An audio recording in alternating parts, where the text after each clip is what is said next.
दोस्तों देख सकते जो केक रखा हुआ है वो इस दिन का केक है जिस दिन हमारी रिहाई हुई थी। तब से ज्योति काटने के लिए आज समय मिला है तो कट रहा है।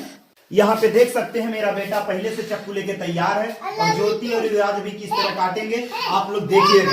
हाँ आई लव यू टू बोलो उधर आई लव यू टू। हाँ काटो काटो।